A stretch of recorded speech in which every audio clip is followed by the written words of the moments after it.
D'Alessio, yo tengo entendido que es servicio de inteligencia, más que fiscal. Y que Ah, sí, sí. tenía lazos muy estrechos con la CIA, con la Agencia Federal de Inteligencia de los Estados Unidos. Cabe aclarar algo, en Estados Unidos hay 16 agencias de inteligencia, no una ni dos, hay 16. La más famosa es la CIA, creada por el presidente Harry Truman en el año 1945.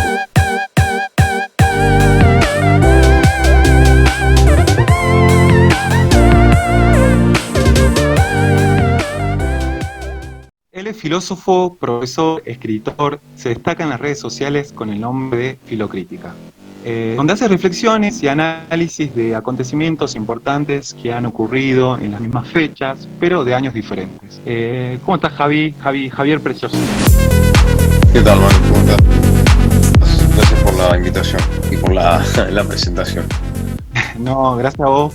Bueno, vuelvo a recordar que yo te había mandado un mensaje y habíamos dicho que íbamos a hablar de la retórica, cómo la manejan los diferentes partidos políticos. Pero, bueno, me puse a indagar en tu blog, ¿no? Me puse a leer y a ver qué ideas podía sacar y se me cambió todo, digamos, ¿me entendés? Y bueno, no sé si te parece que empecemos a hablar cómo se presentó la filosofía en tu vida. Mirá, yo la descubrí, o sea, a mí me pasó eso de los orígenes del filosofar, como Platón y Aristóteles afirman, por ejemplo, Aristóteles en la metafísica o Platón en distintos diálogos como el Teeteto y demás, el asombro es el inicio, pues el origen es lo que mueve a filosofar. Yo ho, all hands hoist the colors high. Heave ho, thieves and beggars, never shall we die. Bueno, yo lo vivencié eso. Claro. Yo salí de la secundaria queriendo ser, no sé, muchas cosas, como suele pasar, ¿no? Sí. Siempre tuve una gran curiosidad. De hecho, después cuando descubrí la filosofía, miré en retrospectiva y digo, yo siempre fui así. Porque cuando tenía, no sé, cuando tenía 4 años ya me gustaba mucho agarrar un libro que le habían regalado a mi hermano, pero no le gusta leer Claro. libros, lee música. La Guerra de los Botones. ¿Cómo? Yo no sabía leer, pero me colgaba horas mirando las imágenes, las letras. Qué sé yo, a los 10 años por ahí me venían a buscar para jugar y yo estaba observando las hormigas. No, ¿saben qué tipo de proteína es esta? Hormigánica. Sí, de chico me pegaban. Me cagaban. Y nada, a los 12 años se me dio que quería ser médico, cardiólogo o biólogo. Alguna de esas dos profesiones, ¿no? Tuve mi primer amor con las ciencias naturales. Después se me dio por el periodismo, como a los 14 años, y salí de la secundaria medio perdido y digo, bueno, después estudiar psicología. Claro.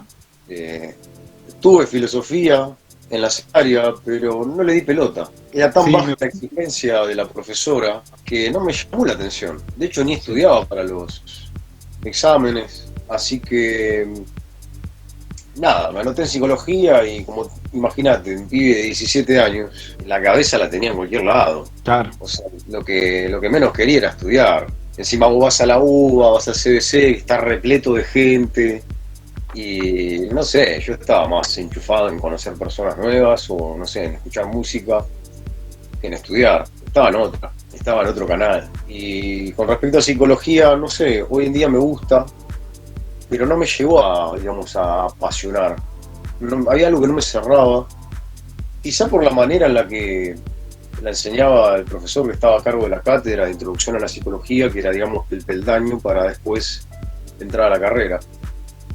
Y nos pasaban videos de la escuela de Palo Alto, de psicólogos conductistas estudiando el comportamiento de chimpancés, ¿viste? Les ponían, no sé, un racimo de bananas a 15 metros y una vara, ¿viste? El chimpancé tenía que descubrir cómo hacer para bajar el racimo de bananas y demás, y la verdad que me aburría. Estaba más enganchado con las clases de biología celular, analizando el virus del SIDA, que en la materia que era psicología. Así que nada, duré 2 meses y me puse a trabajar. Todo esto en el 2010. Trabajé de canillita en un puesto de diario, después trabajé en la construcción. O sea, tenemos que construir la casa en la que vivo ahora y bueno, me puse a ayudar al albañil. Ayudar no, a trabajar bajo su ala, digamos. Hasta que en 2011 me anoté en el profesorado de Historia, acá en el Instituto 41 de Adrogué, un instituto de, la verdad, muy buen nivel. Fui ahí más que nada por la cercanía también. Yo de acá a Capital, yo soy de acá de Bursaco y a Capital tengo como 1 hora. Cuestión que me anoté en Historia y me gustaba. Pero me pasaba lo mismo con psicología. Había algo, o sea, me gusta mucho la historia al día de hoy. Me gusta estudiar historia, pero es como que no, me faltaba una chispa, ¿viste? Tuve la materia Perspectiva Filosófico-Pedagógica 1, donde el profesor, que actualmente es un maestro y amigo mío, que se llama Julián Javier Barbieri, que hace poco sacó un libro que se llama La cuestión social desde 3 perspectivas dialécticas, Hegel, Marx y Adorno. Claro. Lo pueden conseguir, está en editorial Biblos. Julián Barbieri es profesor licenciado en filosofía y en ciencia política, es magíster en sociología, en fin, tiene un currículum bastante notable. Y bueno, lo tuve él de profesor y lo que hacía él en la materia era enfocarla no tanto desde el lado pedagógico, sino más del lado filosófico. Lisa y llanamente nos daba filosofía. Y yo estaba fascinado. Me agarró ese asombro de, wow, ¿viste? ¿Qué es esto? ¿Viste? Escuchar la teoría de las ideas de Platón y quedarme... El mundo de las ideas de Platón, pero simplificado.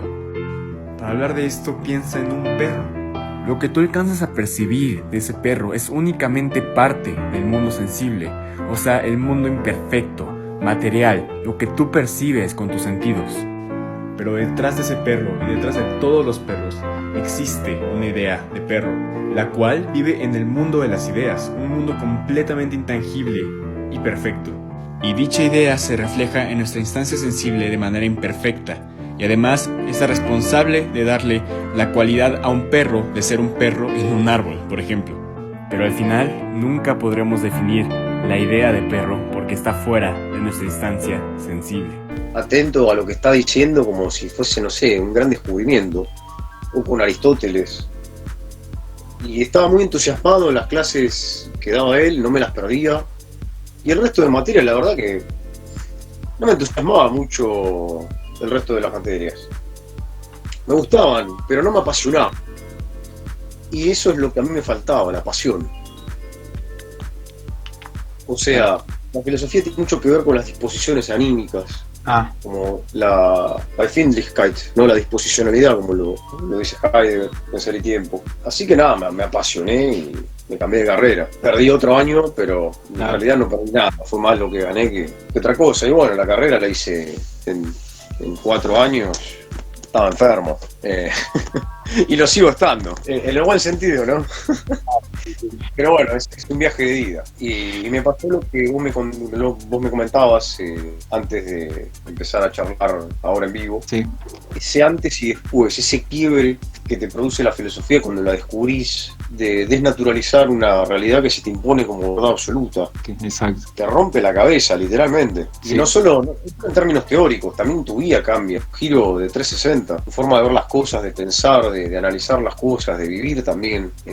A mí, la verdad que es el acontecimiento más fundamental de mi vida. Y a partir de la filosofía, me pasó lo que te contaba al principio. Me puse a ver en retrospectiva y digo, siempre tuve esta tendencia, digamos, inclinación medio filosófica. Así que bueno, no sé, la vuelta me llevaron a donde pertenezco, sin buscarlo. No lo habías descubierto todavía. No sabía lo que era. Por eso te digo, yo tuve la materia en la secundaria, pero no le daba ni pelota. Sí. Y hablando de reflexiones en torno de la crítica de Waldron al control de la constitucionalidad, creo que así se dice. Sí. Yo anoté una parte que dice: sería un tema importante de tratar la problemática de los medios de comunicación y el control de la constitucional, dado que los medios pueden inclinar la balanza para un lado o para el otro, sin dejar de reconocer que los medios, igual que la tierra y los medios de producción, se encuentran en manos de un monopolio u oligopolio. Ahí está. Esto que estás viendo es la primera vez que lo vas a ver en la televisión argentina y quizás sea una de las últimas veces que lo veas, porque ningún canal pasaría esto al aire. Qué raro, ¿no? Porque lo ves así de lejos y parece hasta lindo, globitos de colores. ¿Sabés qué es esto? Mirá cómo se vinculan todos. Pará ahí. Mirá, parece un puzzle, ¿ves? Parece un rompecabezas, ¿no? Partecitas chiquitas que se vinculan una con otra, otra con otra, pero se vuelven a encontrar. Es como si estuvieras viendo un teatro de marionetas, pero desde atrás. El problema es que la marioneta en este mapa sos vos. Estos son los tipos que manejan gran parte de tus horas libres, de tus deseos, de tus simpatías políticas y, lo que es peor de todo, de tu libertad. Estos son los medios, que en el fondo son descarnadamente esto que se ve: empresas, vínculos, subterráneos de guita, ¿no? Todo termina en los mismos círculos.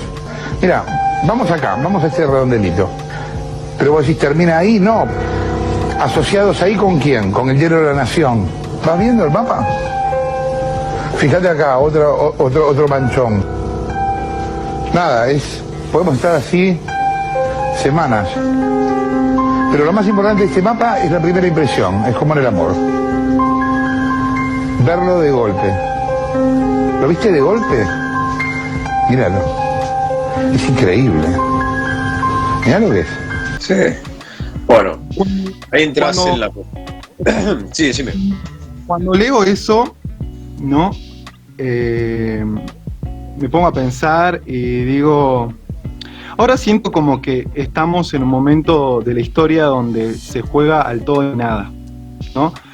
Donde el problema, la reacción, la solución de los medios de comunicación masivos está en modo como descaro, sin culpa y sin miedo al pueblo. ¿Los medios de comunicación hegemónicos son los servicios de inteligencia? No, Marce, pero decirle que no monopolice el tiempo. Miriam, no monopolicemos, por favor. No, si yo no monopolizo. Una vez que puedo decir una palabrita. ¿Querés alguna más? Bien, vamos por algunas de las cosas que dijo Que Miriam. nadie monopolice el tiempo, Marce. Ocupémonos de eso, por favor. A ver, hay que separar medios de comunicación de servicios de inteligencia. ¿Están hermanados? Sí, están relacionados. Ahí lo que tocamos es el tema del lawfare, que es una palabra, es un neologismo, es un anglicismo, es una palabra proveniente del inglés que significa literalmente guerra jurídica. Entonces, lo que hemos visto en estos últimos tiempos, por ejemplo, con la causa falsa que construyeron los medios de comunicación con la justicia del anterior gobierno, ¿no? Acá en Argentina, en el gobierno de Macri, Sí. La causa de los cuadernos. Por mencionarte un caso, era una causa fabricada en un hotel, uno de los hoteles más caros del país, donde se reunieron el juez Bonadío, el edista del diario Clarín Santoro y Marcelo D'Alessio, que sí formaba parte, y no sé si sigue formando al día de hoy, de la AFI. El fiscal, sigue siendo fiscal. D'Alessio, yo tengo entendido que es servicio de inteligencia, más que fiscal. Y que tenía lazos muy estrechos con la CIA, con la Agencia Federal de Inteligencia de los Estados Unidos. Cabe aclarar algo, en Estados Unidos hay 16 agencias de inteligencia, no una ni dos, hay 16. La más famosa es la CIA, creada por el presidente Harry Truman en el año 1945, y es la CIA la que está detrás de un montón de golpes y desestabilizaciones, como fue el golpe en Chile, o como fue el golpe contra Mossadegh en Irak en el 53, o casualidad cuando Mossadegh se dispuso a nacionalizar el petróleo, que es lo que más le interesa a las corporaciones norteamericanas. Entonces, esta triangulación entre un periodista, un agente de inteligencia y un juez nos da la pauta de cómo funcionan hoy los medios, que, como señalo en el artículo que bien citás, están en manos de la clase capitalista, los dueños de los medios de producción, y también son los dueños de los medios de comunicación donde se produce la información, donde se producen discursos, donde se condiciona el sentido común, hoy sabemos a través de todos los desarrollos del neuromarketing. El marketing es el mercadeo, es el arte de vender y de crear necesidades donde no las hay, definiéndolo en términos muy, muy rápidos y muy sencillos, ¿no? Muy generales.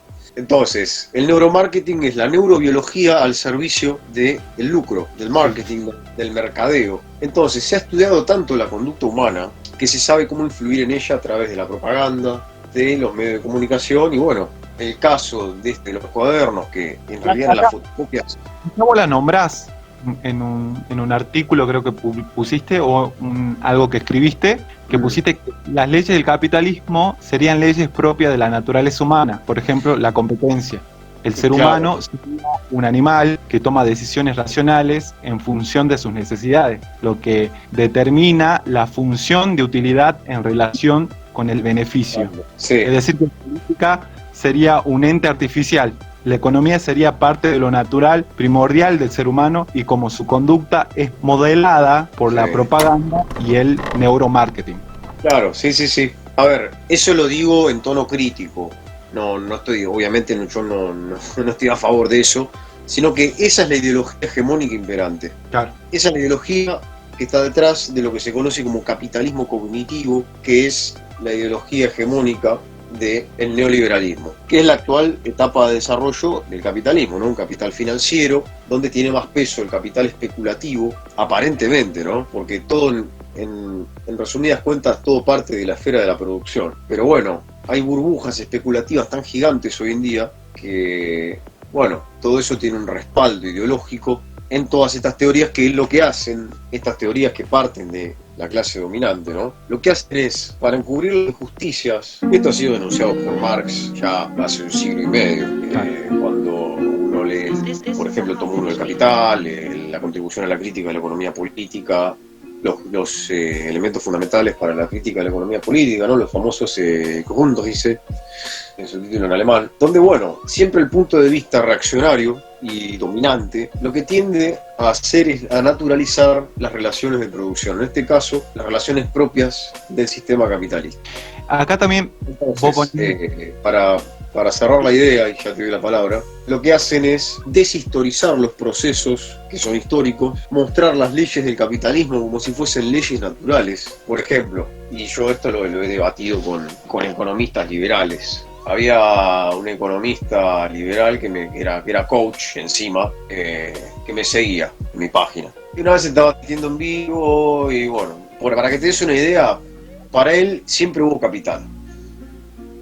Es decir, el capital es una cuestión de la naturaleza para los economistas ortodoxos, los mal llamados ortodoxos de la economía liberal, neoclásica, o como quieras llamarla. Y me citaba el libro Alfa, el libro primero de la política de Aristóteles, donde Aristóteles habla de la crematística. Sí. El tema es que él no leyó a Aristóteles y me lo cita indirectamente a través de Rothbard, que es un economista liberal que escribió una historia de la economía. Bastante interesante esa obra igual, más allá de mis discrepancias, ¿no? Sí. Pero para ellos siempre hubo capital, cuando en realidad capital solo hay cuando irrumpe el capitalismo, porque el capital es una relación social, no es una cosa. Pero bueno, el punto de vista ideológico ve la realidad como si siempre hubiese sido así, como si el hombre naturalmente fuese una especie de competidor capitalista, donde justamente se confunde la competencia del orden de la naturaleza con la competencia como capital, es decir, dentro de las relaciones de producción de la sociedad actual. O sea, que esa diferencia ideológica hay entre el comunismo y el peronismo. La diferencia con respecto a la economía, decís vos. Sí. Sí, a ver, a lo que voy es que la ideología ortodoxa del sistema eterniza y naturaliza las relaciones sociales actuales, que no son naturales, son sociales. Ese es el grave error que cometen, pero esa es su función ideológica para eternizarse de alguna manera en el poder. Que la gente crea que no se puede superar el orden vigente actual y que porque la gente cree que es así, así fue toda la vida y así será siempre. Entonces acá la tarea de la filosofía, desde un punto de vista crítico, es justamente desnaturalizar todo esto, Con respecto a la cuestión de la naturaleza, bueno, es un gran debate si hay una naturaleza humana o no. O sea, el ser humano es un ser histórico y como tal se desarrolla históricamente. Es decir, que lo que hoy entendemos por ser humano dentro de 200 años o menos puede ser otra cosa. Es decir, no hay una naturaleza o una esencia eterna del ser humano. Ni siquiera en términos biológicos, porque las especies evolucionan. Claro. Desde Darwin, cuando él publica The Origin of Species, el origen de las especies, o The Origins of Man, el origen del hombre, él rompe con esa concepción que venía de la teología natural, según el cual las especies surgen a partir de una especie de ser supremo, un diseñador inteligente, a saber, por casualidad, ¿no?, el Dios cristiano. Y así como fueron creadas, serán siempre, ¿no? Darwin rompe con eso y muestra que las especies no son entidades estáticas, que la naturaleza evoluciona, avanza. Y ahí hay un tema interesante para plantear, es la relación entre la naturaleza y la historia. Esto es algo que Marx plantea en el capítulo 13 del tomo 1 del capítulo, en la nota al pie, donde señala que, bueno, así como Darwin desarrolló toda una teoría de la evolución natural, podría desarrollar la historia de la tecnología concebida como los órganos artificiales creados por el ser humano. Y acá entraríamos en la cuestión del posthumanismo, los cyborgs, los robots y demás. Sociedad macrológica donde abundan los narcóticos, las drogas y otras hierbas, como la inteligencia emocional y los libros de autoayuda. Eso es, como vos decís, es como una manera de ser cyborg o algo así. No, me estoy refiriendo a la tecnología ciencia aplicada. Es diferente de la técnica, que es una manera de hacer algo, llanamente. Lo que vos señalás, parte de la alienación o de la enajenación del ser humano, sí, en el actual estadio de desarrollo de las fuerzas productivas. A ver, la explotación o la sobreexplotación ya nace con el capitalismo. Cuando los obreros en las fábricas trabajaban de 16 a 17 horas por día, de lunes a lunes, sin domingo, sin derecho a nada. También trabajaban las mujeres, que muchas iban a trabajar embarazadas en las fábricas y parían las criaturas en las fábricas. Trabajaban los niños. ¿Quién no tuvo un abuelo que te dice, yo trabajaba desde los 12 años? Sí. Y la excusa siempre de los capitalistas es, pero si no incorporamos niños a las fábricas, nos quebramos. Siempre se quiebran. Si los trabajadores piden trabajar 8 horas para tener 8 horas de sueño y 8 horas para dedicarse a las tareas del hogar y a la crianza de los hijos, quebramos. Bueno, siempre hay más excusa. Ahora esto está pasando con la precarización laboral que ya de a poco está llevando a cabo este gobierno y la está fogoneando más la oposición de derecha. Esto de quitarle al trabajador el derecho a la indemnización por despido sin justa causa. Y el argumento es el mismo, si no flexibilizan, nos fundimos. Siempre se funden estos tipos que por el otro lado fugan divisas, tienen paraísos fiscales. De esto hoy salió, ¿viste? De que en los... No, lo primero fueron los Panama Papers. ¿Se acuerdan de los Panama Papers, no? Esa mega investigación periodística que reveló cómo miles de políticos y famosos a lo largo del planeta tienen cuentas en guaridas fiscales. El objetivo principal de esto es evadir impuestos y poder comprar casas y autos de lujo sin problema, entre otras cosas. Ahora llegó el turno de los Pandora Papers, y las revelaciones son aún mayores. Hasta Julio Iglesias y Shakira aparecieron. También apareció el presidente de Ecuador, Guillermo Lasso, el ministro de Economía de Brasil y el presidente chileno, Sebastián Piñera, que además usó cuentas offshore para comprar junto a su mejor amigo una mina chilena conocida como Dominga. Después Pero ahora son los Panama. Salió Garbarino, que tenían 15 millones de guardados y ahora no le quieren pagar a los empleados. Claro, es que así de sanguinario son. Alfredo Coto, cuando fue el famoso blanqueo de Macri, que lo que hacía era justamente blanquear la ilegalidad. Alfredo Coto fugó alrededor de 7 millones de dólares, si mal no recuerdo. Hay una nota en el portal El Cohete a la Luna de Horacio Bobisky con los datos exactos sobre el blanqueo. Y nada, los tipos declaraban que tenían tanta guita afuera, fugada, pero no les hacían nada. Es como, ok, tenés 7 millones fugados, bárbaro, listo, blanqueado. Es como que nos van a acostumbrar a decir que tienen plata todos los años. Lo que quieren es que vos naturalices, como planteábamos anteriormente, ¿no? Esta naturalización ideológica de las relaciones histórico-sociales que no son naturales, son sociales, no son eternas y no va a ser así toda la vida. Bueno, es esta misma lógica, que vos naturalices, que vos te acostumbres a que haya paraísos fiscales, a que haya ciertos individuos que no pagan un solo impuesto y no les pasa nada, porque en contra del mito liberal de que los empresarios son los que más pagan impuestos, los que más pagan impuestos son los trabajadores.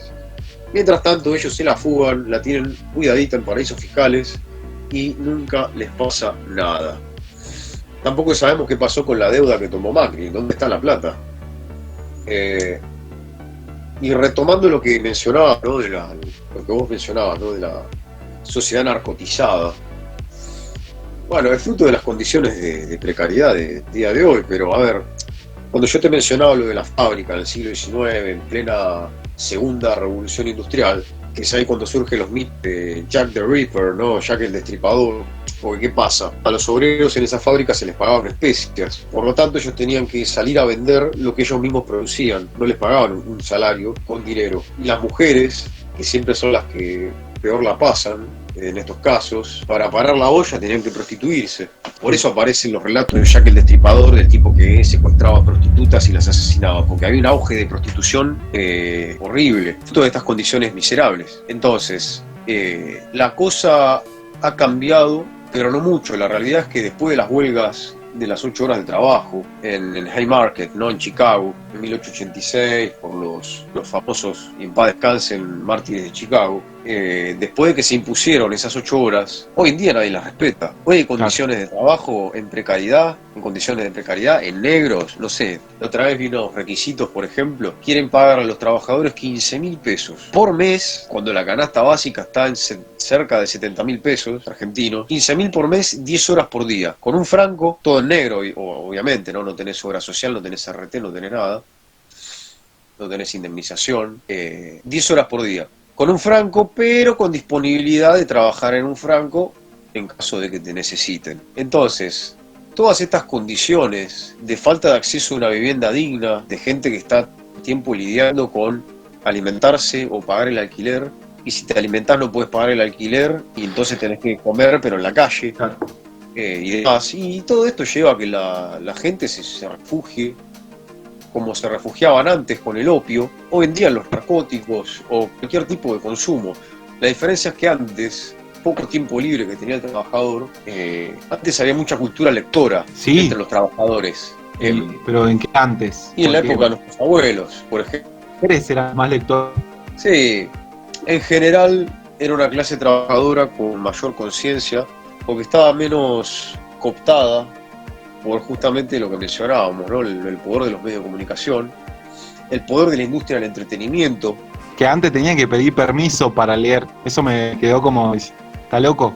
Como tipo se pedía permiso a la iglesia para ingerir un libro que no está acorde a la norma social, ¿no? Bueno, ese es el problema de la censura. Si vos abrís un libro católico, por ejemplo, la editorial de Schlesinger, ¿no? Yo acá tengo, por ejemplo, el tomismo, ¿no? El libro El Tomismo, un libro sobre la filosofía de Santo Tomás de Aquino, del gran Tian Gilson, ¿no? Un especialista en Tomás de Aquino, un gran medievalista.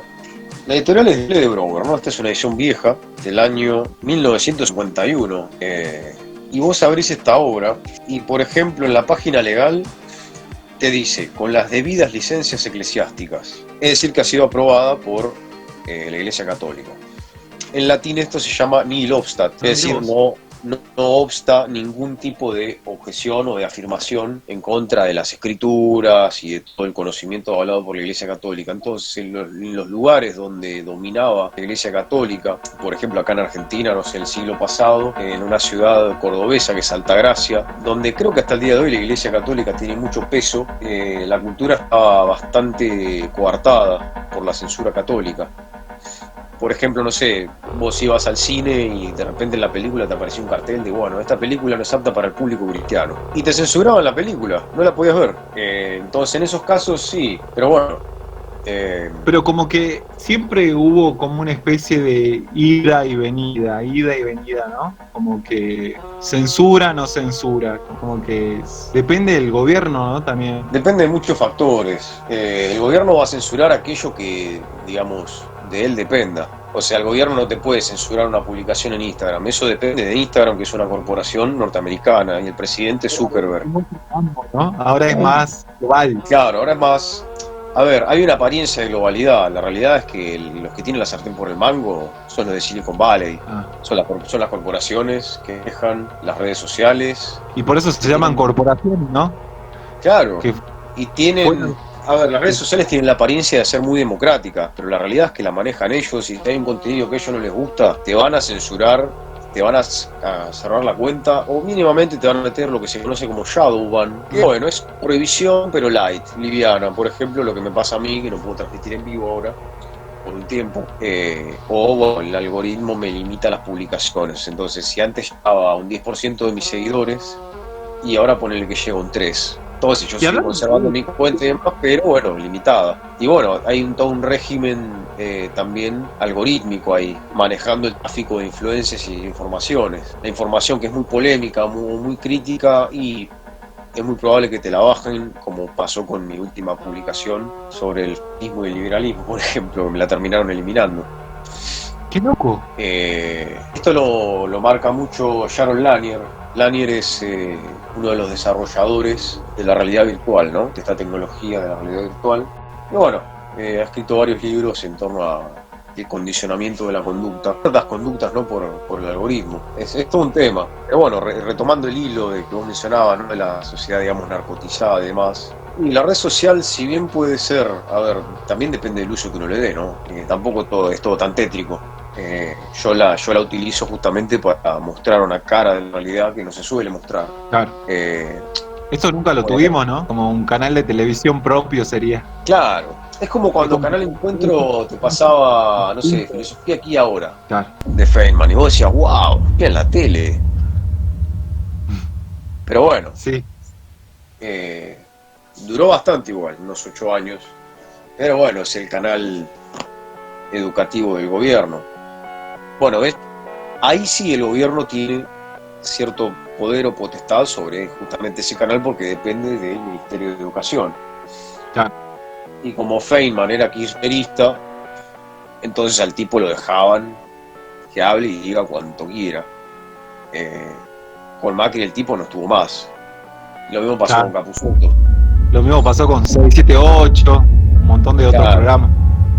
O cuando echaron a Víctor Hugo de C5N, cambió el director del Canal 7, en fin, hay todo un tema ahí. Pero la censura actual, en el caso de las redes sociales, la manejan ellos. Date cuenta que el poder que tienen las corporaciones, que incluso banearon a Trump en Twitter. Claro. Twitter tiene más poder que el presidente de los Estados Unidos, el expresidente, ¿no? Sí.